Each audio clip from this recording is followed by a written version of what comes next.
Operation Kagar మొదలైనప్పటి నుంచి లేదా భారత ప్రజాయుద్ధం మొదలైనప్పటి నుంచి శత్రువు అణిచివేతలో రాజ్య నిర్బంధంలో బలైపోయిన అమరులందరికీ మనం జోహార్లు చెబుతూ మాట్లాడుకుందాం.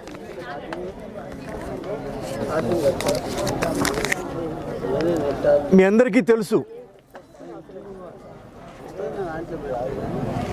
భారత విప్లవోద్యమం ఏ సంక్షోభ స్థితిలో ఉన్నదో మీ అందరికీ తెలుసు. మీనా నన్ను ప్రస్తుత భారత విప్లవోద్యమ పరిస్థితి గురించి మాట్లాడమన్నది. సుమారుగా మీ అందరికీ తెలుసు, మీకు తెలిసిన విషయాలే, మనందరికీ తెలిసిన విషయాలే. వీటిని మరికొంచెం లోతుగా సమయం అయిపోయింది కాబట్టి వీలైనంత క్లుప్తంగా చెప్పి ముగిస్తాను. ఈరోజు మనం ఇక్కడ సమావేశమయ్యాం. సరిగ్గా ఈరోజే ఛత్తీస్గఢ్ రాజధానిలో రాయపూర్లో సమావేశం కొనసాగుతూ ఉంటుంది. అది ఈరోజు, రేపు, ఎల్లుండి 3 రోజుల పాటు జరిగే ఒక సమావేశం. భారతదేశంలోని అన్ని రాష్ట్రాలలో, ముఖ్యంగా విప్లవోద్యమ ప్రభావిత రాష్ట్రాలలో ఉండే ఐజీలు, డిఐజీలతో జరుగుతున్న సమావేశం అది. ఈ సమావేశ ప్రారంభం కేంద్ర హోంమంత్రి అమిత్ షా చేస్తారు. దాని ముగింపు దేశ ప్రధాని నరేంద్ర మోడీ గారు చేస్తారు. ఈ సమావేశం ఏమిటంటే, వాళ్ళు ఆపరేషన్ కగార్ ప్రారంభించినప్పుడు 2024 జనవరి 1 నాడు ఆపరేషన్ కగార్ ప్రారంభించినప్పుడు ఏ లక్ష్యాన్ని అయితే పెట్టుకున్నారో ఆ లక్ష్యం ఎంత పురోగమించిందో సమీక్షించుకొని, వాళ్ళ లక్ష్యం ఏదైతే ఉన్నదో 2025 మార్చి చివరి నాటికి మొత్తంగా ఈ దేశాన్ని మావోయిస్ట్ రహిత భారత్గా మార్చడానికి వాళ్ళు ఎంచుకున్న వ్యూహాన్ని సమీక్షించుకోవడంతో పాటు మొత్తంగా ఈ విప్లవోద్యమ నిర్మూలనలో చేయవలసిన మిగతా పనులేమిటి, ఇంకా ఏ పనులు చేయవలసి ఉన్నది, ఎవరెవరి నోళ్లు నొక్కవలసి ఉన్నది అనే విషయాలు నిర్ధారించుకోవడం కోసం ఆ సమావేశాన్ని ఏర్పాటు చేసుకున్నారు. అది నడుస్తూ ఉంటుంది. బహుశా ఇప్పుడు మనకి సమావేశం ఇంకో అరగంటలో గంటలో ముగిసిపోతుంది. వాళ్ళది మాత్రం రేపు, ఎల్లుండి కూడా వాళ్ళది ఉన్నది. మనం ఇప్పుడు ఏం మాట్లాడుకుంటున్నామంటే భారత విప్లవోద్యమ స్థితి ఏమిటి అనేసి. నేను ఒక మాట చెప్పదలుచుకున్నాను.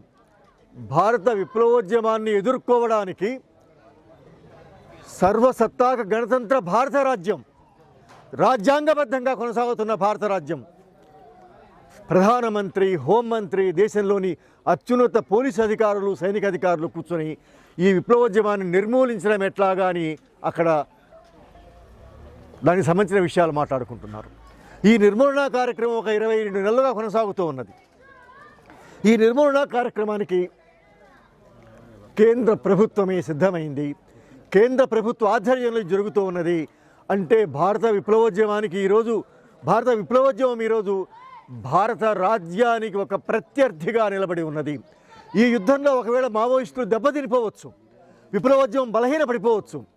అయినా సరే విప్లవోద్యమం దాని బలమేమిటి అంటే భారత రాజ్యం తన మొత్తం సర్వశక్తులను వెచ్చించి, తన సకల సైనిక బలగాలను వెచ్చించి, తన సకల శక్తి సామర్థ్యాలన్నీ వెచ్చించి విప్లవోద్యమాన్ని నిర్మూలించడానికి ప్రయత్నం చేస్తున్న ఒక ప్రత్యేక సందర్భంలో ఈరోజు మనం మన అమరవీరుల గురించి మాట్లాడుకుంటూ ఉన్నాం.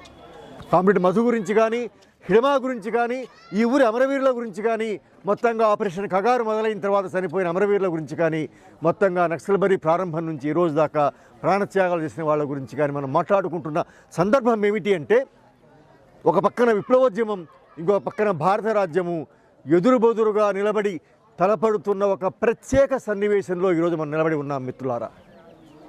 మామూలుగా చాలామంది చెప్తూ ఉంటారు, ఇక విప్లవోద్యమం పని అయిపోయింది అంటారు. విప్లవోద్యమాన్ని అర్థం చేసుకోవడంలో, విప్లవోద్యమం బలాబలాలు తెలుసుకోవడంలో, విప్లవోద్యమానికి ఎక్కడ శక్తి ఉన్నది అని తెలుసుకోవడంలో చాలామంది పొరపడుతూ ఉంటారు. చాలామంది నిరాశకు గురవుతూ ఉంటారు. చాలామంది భయానికి లోనవుతారు, ఆందోళనకు గురవుతూ ఉంటారు. కానీ వాస్తవానికి విప్లవ అభిమానులుగా, విప్లవ ప్రజానీకంగా, విప్లవంలో భాగం కావాల్సిన వాళ్ళుగా మనం ఆ విప్లవాన్ని ఎట్లా అర్థం చేసుకుంటామనేది చాలా కీలకమైన విషయం. మామూలుగా అమిత్ షా పదే పదే చెప్తూ ఉన్నాడు, చివరి మావోయిస్టును కూడా నేను నిర్మూలిస్తాను. ఆ చివరి మావోయిస్టు ఎవరో మనకు తెలియదు. ఆ చివరి మావోయిస్టు ఏ తల్లి కన్నబిడ్డో మనకు తెలియదు, ఏ ఊరు కన్నబిడ్డో మనకు తెలియదు. అయినా సరే ఆ చివరి మావోయిస్టును కూడా వెతికి వెంటాడి నిర్మూలిస్తాను అని ఆ పక్కన భారత రాజ్యం కూర్చొని ఉన్నది. మనం వేసుకోవాల్సిన ప్రశ్న ఏమిటంటే, నిజంగానే ఆ చివరి మావోయిస్టు దొరుకుతాడా అనే ప్రశ్న మనం వేసుకోవాలి. ఆ చివరి మావోయిస్టు ఎవరో మనకు కూడా తెలియకపోవచ్చు, మనము కూడా ఊహించకపోవచ్చు. ఇంతకు ఆ చివరి మావోయిస్టును కేంద్ర ప్రభుత్వం నిర్మూలించగలదా అన్నటువంటి ఒక ప్రశ్న మనం వేసుకోవడం కేవలం నైతికమైనది మాత్రమే కాదు, అది రాజకీయమైన ప్రశ్న.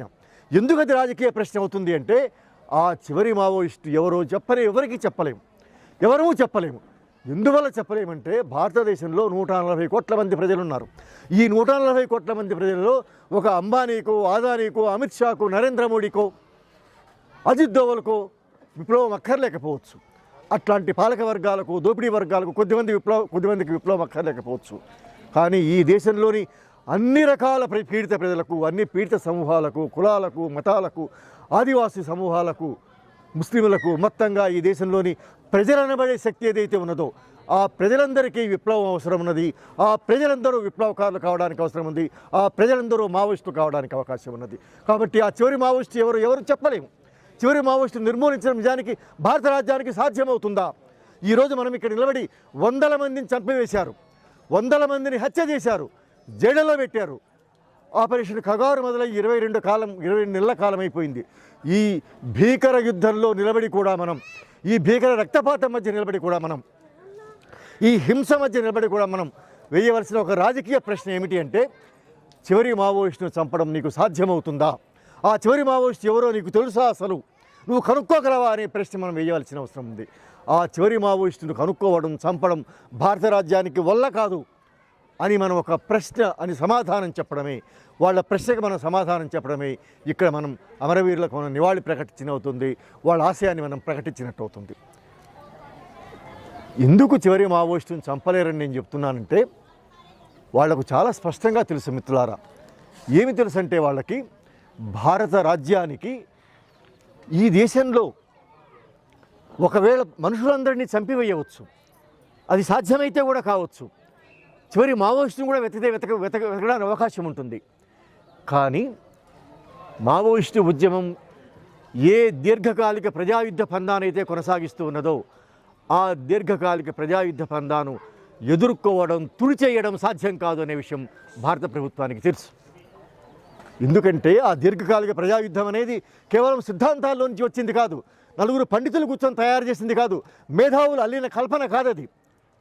దీర్ఘకాలిక ప్రజాయుద్ధం అనేది ఈ దేశ ప్రజల పరంపరాగత పోరాటాలలో నుంచి, ఈ దేశ ప్రజలు కొన్ని దశాబ్దాలుగా, శతాబ్దాలుగా చేస్తున్న పోరాట అనుభవంలో నుంచి భారత రాజ్యానికి వ్యతిరేకంగా, భారత రాజ్యానికి ఉండే పాశవిక స్వభావానికి వ్యతిరేకంగా ఒక దీర్ఘకాలిక ప్రజాయుద్ధాన్ని కొనసాగించవలసి ఉన్నది అని అది విప్లవ పార్టీ నాయకత్వంలో అది రూఢిగా ధ్రువపడి ముందుకొచ్చింది. అంటే బలమైన రాజ్యాన్ని ఎదుర్కోవడం కోసం, శక్తివంతమైన రాజ్యాన్ని ఎదుర్కోవడం కోసం గెలుస్తూ ఓడుతూ అంతిమంగా గెలుపు సాధ్యమవుతుంది అని చెప్పే ఒక గతితర్కం ఏదైతే ఉన్నదో ఆ గతితర్కాన్ని దీర్ఘకాలిక ప్రజాయుద్ధం అనేది అమలు చేస్తుంది, ఆచరిస్తూ ఉన్నది. అట్లాంటి దీర్ఘకాలిక ప్రజాయుద్ధం ఈ దేశ ప్రజలు అనేక రకాల ఓటములకు గురయ్యి, అనేక రకాల రక్తపాతాలు ఎదుర్కొని, అనేక రకాల హింసలకు లోనయ్యి అట్లాంటి దీర్ఘకాలిక ప్రజాయుద్ధాన్ని ఒక సజీవమైన శాస్త్రీయమైన పంథాగా దాన్ని అభివృద్ధి చేశారు, దాన్ని ముందుకు తీసుకుపోతూ ఉన్నారు. కాబట్టి ఆ యుద్ధ పంథా ఉన్నంతకాలం పాటు, ఆ వ్యూహం ఉన్నంతకాలం పాటు, అది ఒక సజీవమైన సిద్ధాంతంగా ఉన్నంతకాలం పాటు, అది ఈ దేశ ప్రజలు అంటిపెట్టుకుని ఉన్నంతకాలం పాటు, ఈ దేశ ప్రజల ఆచరణలో అది భాగమై ఉన్నంతకాలం పాటు ఆ సిద్ధాంతాన్ని, ఆ రాజకీయాలను నిర్మూలించడం సాధ్యం కాదు. అవి ఉన్నంతకాలం పాటు చివరి మావోయిస్టు ఎవరో తెలుసుకోవడం కూడా భారత రాజ్యానికి సాధ్యం కాదు. అందుకే ఈరోజు అంత శాస్త్రీయమైన సిద్ధాంతాన్ని, అంత సరైన విప్లవ పంథాన్ని నిర్మూలించడం కోసం భారత ప్రభుత్వం అనేక రకాల ప్రయత్నాలు చేస్తూ ఉంది. మనం అట్లాంటి ఒక ప్రత్యేకమైన సందర్భంలో ఉన్నాం ఈరోజు మిత్రులారా. మనం ఏ రకమైన సందర్భంలో ఉన్నామో మనం తెలుసుకోకపోతే, మనం దాన్ని అర్థం చేసుకోకపోతే భారత విప్లవోద్యమ స్థితిగతులు మనకు అర్థమయ్యే అవకాశమే లేదు. అసలు మనం ఏ రకమైన స్థితిలో ఉన్నామంటే, విప్లవోద్యమాన్ని మనుషులను చంపివేయడంతో మాత్రమే తుడిచిపెట్టలేమని ప్రభుత్వానికి తెలుసు. నీవు వైమానిక దాడులు చేస్తావు, నువ్వు సైన్యాన్ని మోహరిస్తావు, లక్షల సైనిక బలగాలను మోహరిస్తావు, ఇజ్రాయిల్ ఆయుధాలు తీసుకొని వస్తావు, మంత్రస్థాయి యుద్ధాన్ని కొనసాగిస్తావు. అయినా సరే విప్లవోద్యమాన్ని నిర్మూలించడం సాధ్యం కాదని తెలిసిన తర్వాత విప్లవ పంథాన్ని తుడిచిపెట్టడం కోసం ప్రయత్నం జరుగుతున్నది. ఈరోజు ఆ విప్లవ పంథాను తుడిచిపెట్టడంలో భాగంగానే విద్రోహాలు అనే ఒక కొత్త సమస్య రంగం మీదకి వచ్చింది. మామూలుగా యుద్ధాలు ఎప్పుడు కేవలం మనకు అనిపిస్తూ ఉంటుంది, యుద్ధాలు అణిచివేత, రక్తపాతము, హింస రూపంలో మనకు కనిపిస్తూ ఉంటుంది యుద్ధాలు.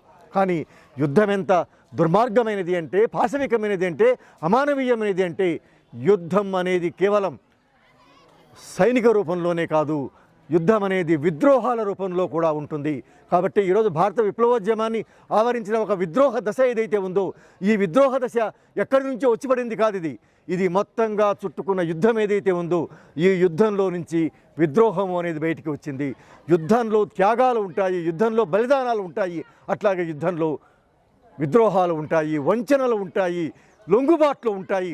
వీటన్నింటి వెనక భారత రాజ్యం ఉన్నది అనే విషయాన్ని మనం అర్థం చేసుకున్నప్పుడే విప్లవోద్యమ దశ ఏమిటో మనకు అర్థమవుతుంది. బహుశా 100 ఏళ్ల కమ్యూనిస్టు ఉద్యమంలో, భారత కమ్యూనిస్టు ఉద్యమంలో, 58 ఏళ్ల నక్సల్బరీ విప్లవోద్యమంలో కనీ విని ఎరుగని రీతిలో ఈరోజు విద్రోహము, లొంగుబాటు అనేది ఒక వేరు పురుగులాగా విప్లవోద్యమంలోకి జొరబడ్డ ప్రత్యేక పరిస్థితులు మనం ఉన్నాం ఈరోజు. ఈ లొంగుబాటు అనేది, విద్రోహము అనేది ఎంత లోతైన ప్రభావాన్ని వేస్తుంది, ఎంత విషాదంగా మారుతుంది, ఎంత దుఃఖకరంగా ఉంటుంది, ఎంత నిరాశకు లోను చేసి ఇక విప్లవం సాధ్యం కాదేమో అనే ఒక నిస్సహాయతకు లోను చేస్తుందో మనం ఈరోజు గమనిస్తూ ఉన్నాం. అంటే నీవు 100 మందిని చంపివేస్తావు, హిడమాను చంపివేసిన తర్వాత దేశమంతా లేచికూర్చున్నది, దేశమంతా ఆగ్రహంతో లేచికూర్చున్నది. హిడ్మా మా ఆదర్శం, హిడ్మా ఈ దేశ విప్లవానికి ప్రతీక, భారత ప్రజలకు ఆయన ప్రతీక అనేసి ఒక ఆగ్రహంతో, దుఃఖంతో లేచికూర్చున్నది. అదే విద్రోహాల వల్ల, లొంగుబాట్ల వల్ల, సాయుధ ప్రతీకాత్మకత్వం వల్ల భయం కలుగుతుంది, ఆందోళన కలుగుతుంది, నిరాశ కలుగుతుంది, ఇక విప్లవం సాధ్యం కాదేమో అన్నటువంటి ఒక స్థితి మనకు కలుగుతుంది. అంటే విప్లవ పంథా పట్ల అనుమానం కలుగుతుంది, రేకెత్తుతుంది. ఆ స్థితి కల్పించడమే ఈరోజు భారత ప్రభుత్వం తాను ఒక పద్ధతి ప్రకారంగా, పథకం ప్రకారంగా ఈ లొంగుబాట్లకు సంబంధించినటువంటి ప్రయత్నం చేసింది. అది ఈరోజు పెద్ద ఎత్తున కొనసాగుతూ ఉన్నది.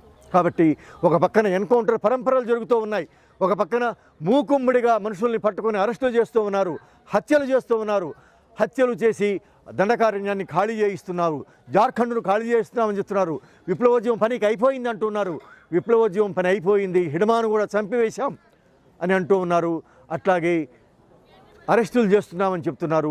ఆ పరిస్థితుల్లో ప్రజలు భయంతో, ఆందోళనతోటి గ్రామాలు వదిలి, అడవులను వదిలి వెళ్ళిపోయే ఒక స్థితి ఒక పక్కన ఏర్పడుతూ ఉంటే, ఇంకొక పక్కన వందలాది మంది ఆయుధాలతోటి ప్రభుత్వం ముందు లొంగిపోతున్న స్థితి కూడా మనం గమనిస్తూ ఉన్నాం. అంటే త్యాగము, విద్రోహము అనేవి రెండూ కలగలిసి ఉంటాయి. వర్గ పోరాటంలో, వర్గ పోరాటం అనేది కేవలం ఒకవైపు మాత్రమే నడవదది. అది ఆ వర్గ పోరాటాన్ని వేగవంతం చేయడం కోసం కార్మిక వర్గము లేదా కార్మిక వర్గ ప్రజలు, కమ్యూనిస్టు పార్టీ ఎట్లా ప్రయత్నం చేస్తూ ఉంటుందో, ఆ వర్గ పోరాటాన్ని నిర్మూలించడం కోసం, దెబ్బతీయడం కోసం, దెబ్బతీసి దాన్ని ఇక లేకుండా చేయడం కోసం భారత రాజ్యం కూడా ఆ పక్క నుంచి ప్రయత్నం చేస్తుందని చెప్పడానికి మనకి ఈరోజు కనిపిస్తున్నటువంటి ఈ లొంగుబాట్లు.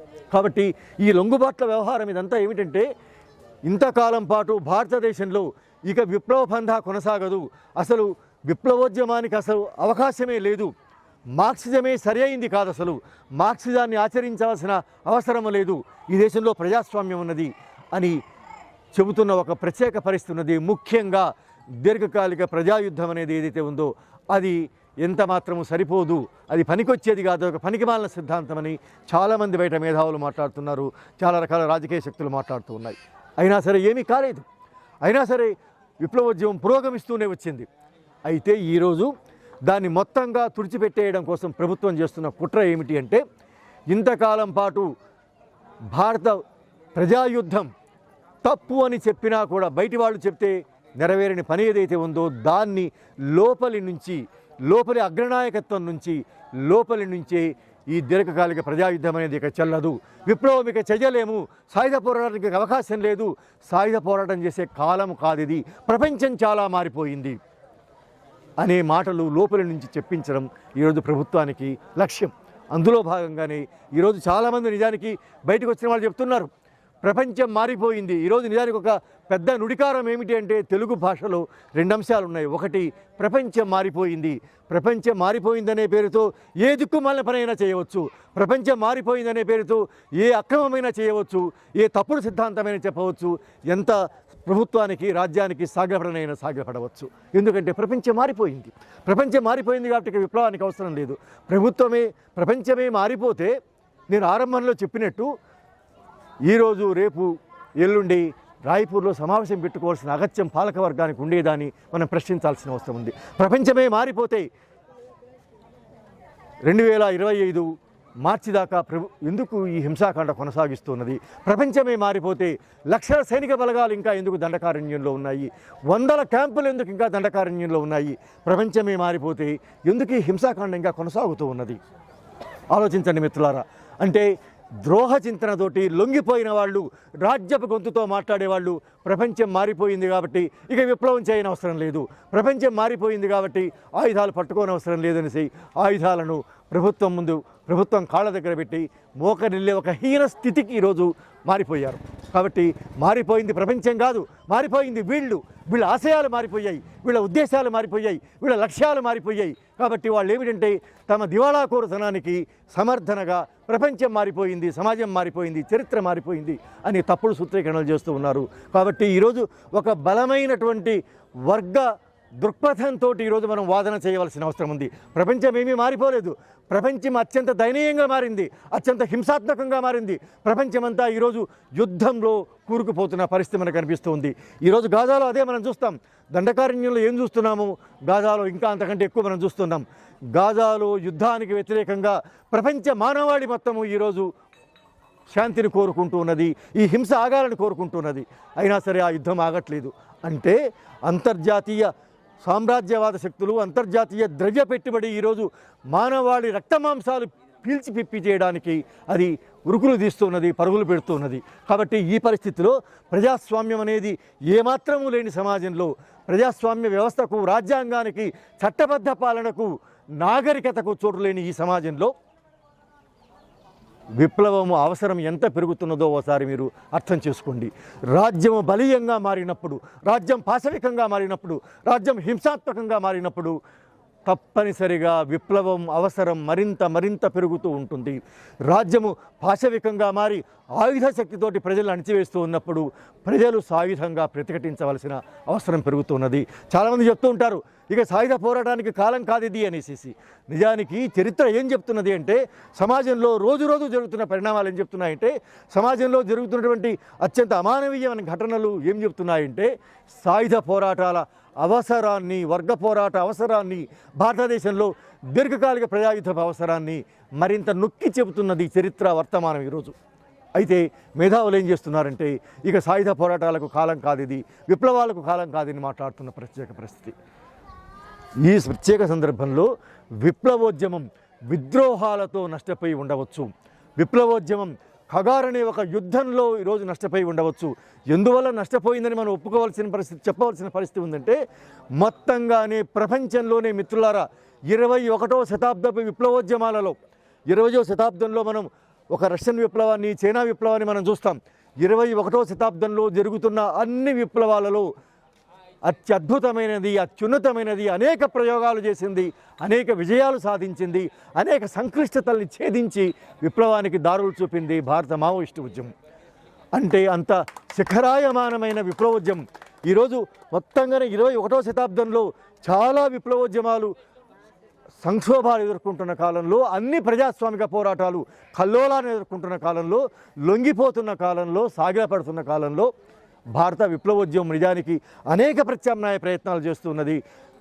ప్రజలను కేంద్రం చేసుకుని విప్లవాన్ని నిర్మాణం చేస్తున్నది. మిత్రులారా, ప్రజలను కేంద్రం చేసుకోవడం అనేది, చరిత్రను కేంద్రం చేయడం అనేది, వర్గ సంఘర్షణను కేంద్రం చేయడం అనేది, దానికి అత్యున్నత రూపమైన వర్గ పోరాటాన్ని ఎంచుకోవడం అనేది భారత విప్లవోద్యమానికి సంబంధించిన అత్యంత గుణాత్మక లక్షణాలు. ఇది మొత్తంగానే ఈ శతాబ్ద విప్లవోద్యమ ప్రయోగాలలోనే పేరెన్నికన్నది. ఇట్లాంటి విప్లవోద్యమం ఒక పెద్ద యుద్ధం మధ్య చిక్కుకొని శక్తివంతమైన భారత రాజ్యం సామ్రాజ్యవాదపు దన్నుతోటి ద్రవ్య పెట్టుబడి అవసరాల కోసం, ఈ దేశంలోని దళారీ పెట్టుబడిదారుల అవసరాల కోసం ఒక పెద్ద యుద్ధాన్ని దేశ ప్రజల మీద, విప్లవోద్యమం మీద కొనసాగిస్తున్నది. చాలామంది మాట్లాడుతున్నారు, ఈ భారత రాజ్యం ముందు మీరు తట్టుకొని నిలబడగలరా అనేసి, మీరు సాయుధ పోరాటం చేయగలరా అని ప్రశ్న వేస్తున్నారు. కానీ ఒక్కసారి చరిత్రలోకి వెళ్ళండి, ఒక్కసారి వెనక్కి వెళ్ళి చూడండి. ఈ యుద్ధం కనీసం 20 సంవత్సరాలుగా కొనసాగుతుంది. మిత్రులారా, ఇది కేవలం ఈ 22 నెలది మాత్రమే కాదు.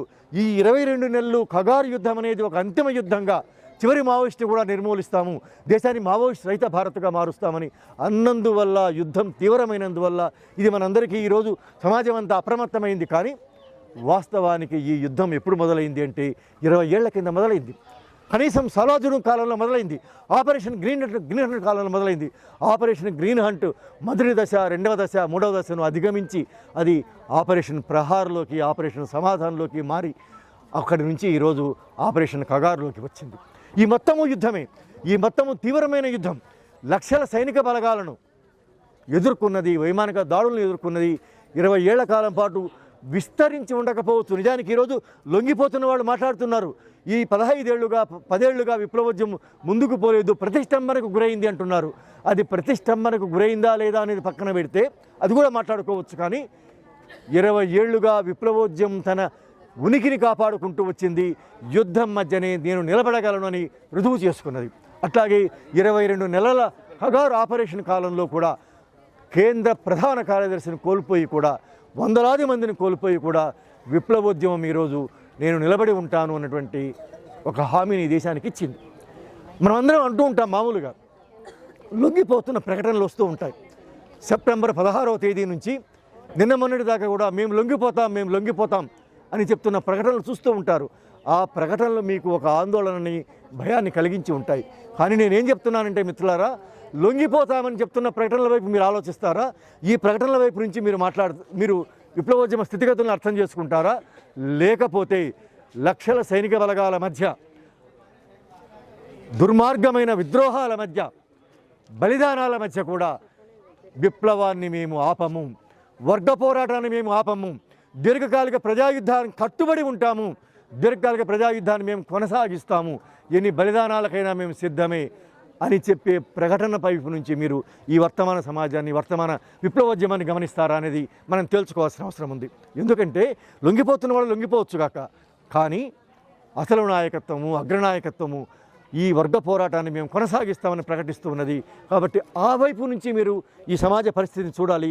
వర్తమానంలో విప్లవోద్యమం ఎట్లా ఉంటుంది, దీని భవిష్యత్తు ఏమవుతుంది, ఇంకా నష్టం జరగవచ్చు, ఇంకా చాలామంది లొంగిపోవచ్చు, ఇంకా అనేక మంది అద్భుతమైనటువంటి కార్యకర్తలు, నాయకులు, ప్రజలు చనిపోవచ్చు. అయినా సరే విప్లవోద్యమం అనేది ద్రోహానికి పాల్పడినప్పుడు, లొంగిపోనప్పుడు, మొత్తంగా విప్లవ పంథాన్ని తిరస్కరించినంత వరకు విప్లవ పంథాన్ని మేము కొనసాగిస్తాము అని ఉద్యమం చెప్పినంత కాలం పాటు ఎన్ని ఒడిదుడుకుల మధ్యనైనా, ఎంత కానికాలమైనా సరే, ఎంత కష్టకాలమైనా, ఎంత దుఃఖభరితమైనా సరే, మొత్తం మీద విప్లవోద్యమం ఈ స్థితిని దాటి, ఈ సంక్షోభాన్ని దాటి ముందుకు వెళుతుంది అనేటువంటి ఒక గొప్ప ఆశని మనం కలిగి ఉండాలి. ఈరోజు దాన్ని మనం ప్రచారం చేయవలసిన అవసరం ఉంది.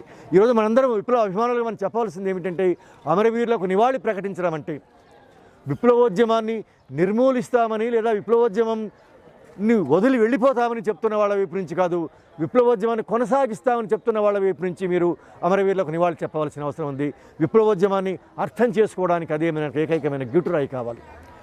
ఈ గిటురాయి విప్లవ అవసరం ఎంతో మనం నిజానికి దండకారణ్యంలో గత నెల రోజుల నుంచి, ముఖ్యంగా హిడ్మా హత్య తర్వాత నుంచి మనం చూసామంటే వాళ్ళ మీద కార్పొరేట్ల ఒత్తిడి ఎంత తీవ్రంగా ఉందో మీ అందరికీ తెలుసు.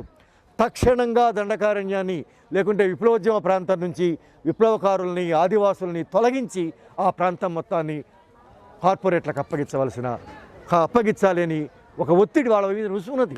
ఆ ఒత్తిడిని నెరవేర్చడం కోసం, ఆ కర్తవ్యాన్ని చేయడం కోసం భారత రాజ్యాంగం వైపు నుంచి కాకుండా కార్పొరేట్ల వైపు నుంచి కర్తవ్యాన్ని నెరవేర్చడం కోసం భారత ప్రభుత్వం ఈ యుద్ధం కొనసాగిస్తూ ఉన్నది. కాబట్టి ఈ యుద్ధము కార్పొరేట్ల కోసం భారత రాజ్యం చేస్తూ ఉన్నది. భారత ప్రజల్ని నిర్మూలించడం కోసం, మావోయిస్టు ఉద్యమాన్ని నిర్మూలించడం కోసం కార్పొరేట్ల కోసం చేస్తున్న యుద్ధం ఇది. ఈ సారం మనకు అర్థమైంది అంటే మనం ఈరోజు విప్లవోద్యమంలో మనం ఎట్లా వ్యవహరించాలో మనకు అర్థమవుతుంది. సారాంశంలో ఒక విషయం చెప్పి ముగిస్తాను. మొత్తంగానే ఈరోజు రెండు పంథాల మధ్య ఒక పెద్ద భీకరమైన పోరాటం కొనసాగుతున్నది. ఇది కేవలం మనుషుల హత్యలకు సంబంధించిన విషయం మాత్రమే కాదు, ఇది కేవలం సైన్యానికి సంబంధించింది మాత్రమే కాదు.